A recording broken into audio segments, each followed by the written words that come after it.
To a whole generation of you watching tonight, you probably grew up in the shadow of the nuclear war cloud. I can still recall my parents' fears vividly during the Cuban Missile Crisis as we huddled around our little black and white television screen, terrified that we might all perish in World War III. Many years later, I was actually present with my old boss from that time, Bob Carr, as Berliners tore down the Berlin Wall. I remember thinking, well, at least the threat of nuclear holocaust is behind us. But that unipolar moment has ended. There was no end of history, as so boldly predicted by Francis Fukuyama. We're living in a very, very dangerous world, likened by credible strategic thinkers to the fateful 1930s, immediately before the outbreak of the Second World War. In a leaked assessment prepared for the incoming Biden administration by the head of US Strategic Command, Admiral Charles Richard, he warned, quote, "There is a real possibility that a regional crisis with Russia or China could escalate quickly to a conflict involving nuclear weapons." Now that's chilling stuff, you'll agree.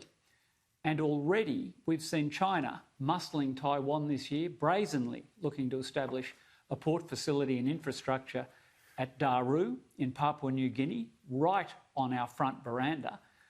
And joining me tonight to discuss alarming developments in our region and the wider global security picture are two of your favourite guests and distinguished former soldiers, retired General and current serving Senator for New South Wales, Jim Molan, and Professor John Blaxland of the Strategic and Defence Studies Centre at ANU.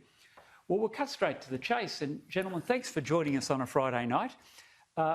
Bleak topic indeed, but both of you over the summer were kind enough to come in and join me on Inside the News, and both said Taiwan was the strategic problem that worried you the most.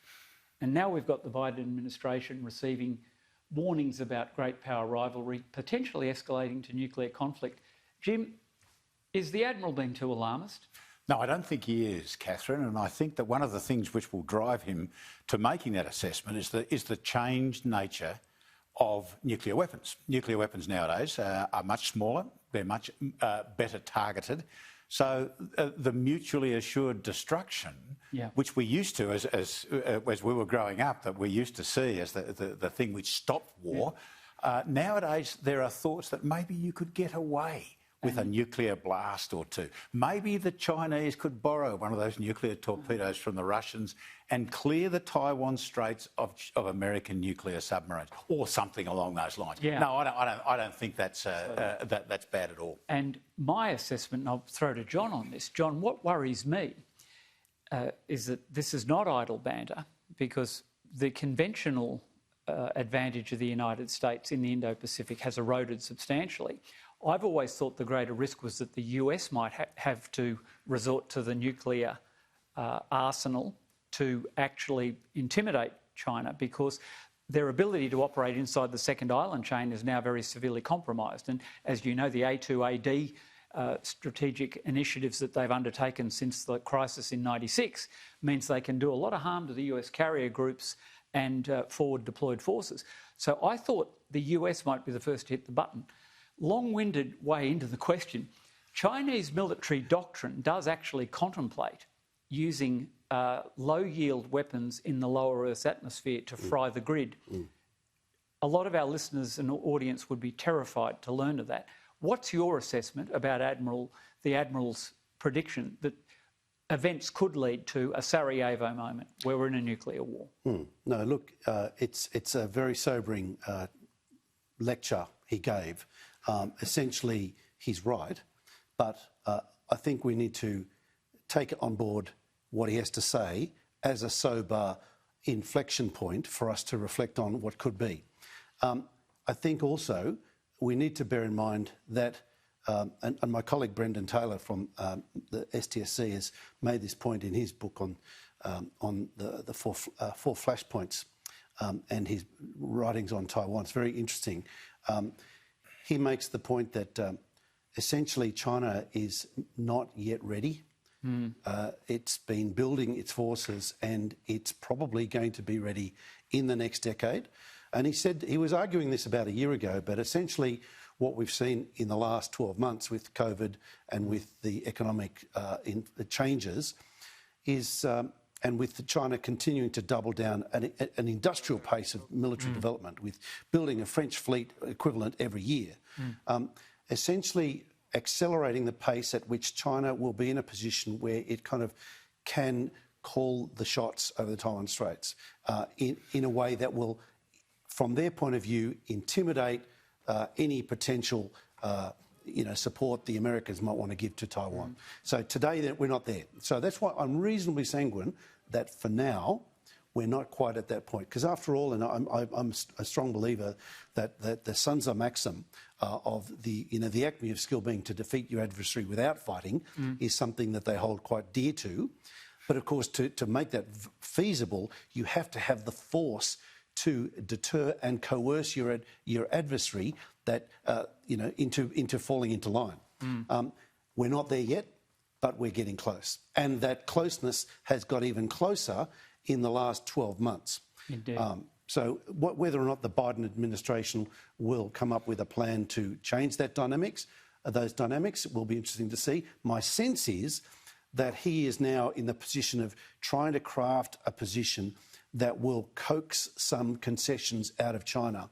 And of course, the big fear here in Canberra is whether or not that will come at the expense of us in Australia. And on that point, Jim, the incoming Biden administration, there are some question marks. There are some well-known Asia hands in key portfolios across the administration. You were very concerned when we last spoke about the likelihood of a cross-straits operation, and we've discussed it over the course of the year, just gone. It was foremost in your mind. Is this escalation merely an attempt to test the resolve of the Biden administration? And I might add, they've responded by sending the Roosevelt carrier group into the contested area, which I thought showed commendable resolve, although placing it at some considerable risk too, given the capacity of the land-based ballistic hypersonic missiles. What's your feeling? Are we inching closer to some kind of showdown over Taiwan? Is John's timeline too generous? Because I'm a little more pessimistic than he is, I've got to say. Yeah, I would be a little bit more pessimistic in relation to the timeline. I've said that there is a window of 3 to 5 years.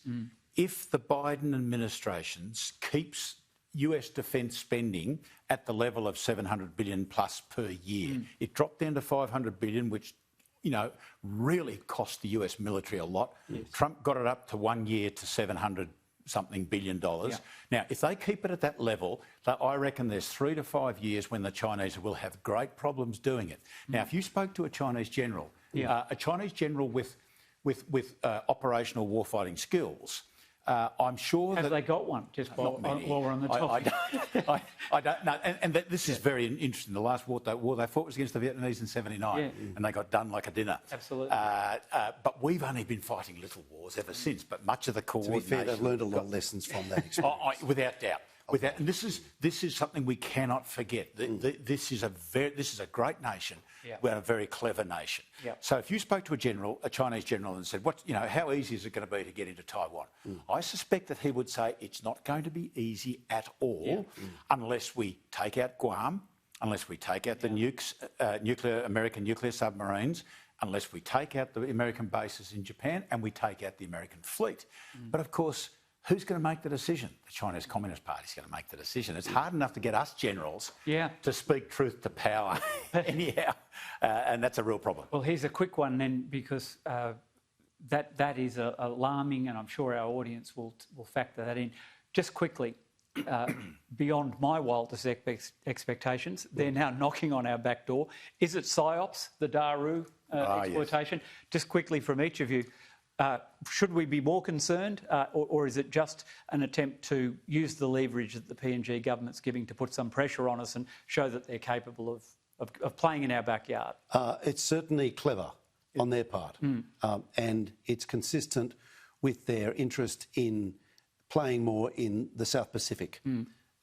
But whether or not you can actually build a facility, a substantial, viable, enduring facility on Daru is really up for debate. It is, after all, barely a metre above seawater, and it's mostly sand and marsh, and there's really little of utility there other than the tailings of copper from the Fly River. The Spratlys once conformed to that definition, I must say. They didn't do a bad job. Who'd want to go there? Who'd want to go there? Well, throwing to you on that, Jim, you're interpreting it somewhat as a show of force. There's a lot of playing with our heads a bit. But, yeah, I think they're playing with our heads. I think we can reach out and hurt them.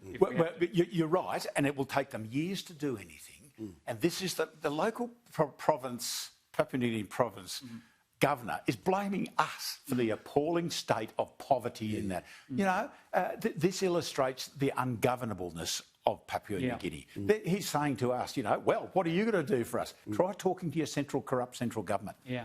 Now, but I think, yes, we can, if it's the one thing that any force that we have must be able to do, if in 10 years' time there is a problem there, if we can't reach out, John, and solve that problem with military force, if we ever had to do it, 200 kilometres off our coast, we've got to be trade tested. Yeah, but I think there's a couple other angles here worth exploring too. Let's not forget, China has got a pretty poor track record of following through on promises. Yes, they have. Big promises like this. I think we need to take a chill pill on this. There's also some angles that we can approach the Papua New Guinea government on this too. It's going to cost us, though, of course. Well, it already has. It already does, yes. But, you know, there are enormous environmental implications from this, which I think the Papua New Guinea government would be sensitive to and the international community would be sensitive to, on which we could appeal to the Papua New Guinea government about the management of this. And all you need to do is look at how the islands, the man-made islands in the South China Sea, have destroyed the marine environment in that space. The implications of the marine environment for the World Heritage listed territory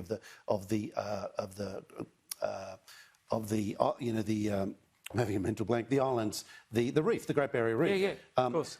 which is just south of there, and of course the livelihoods of the Torres Strait Islanders, which is very much dependent on the waters being left pretty much unmuddied, which they, not further muddy than they already are from the Fly River.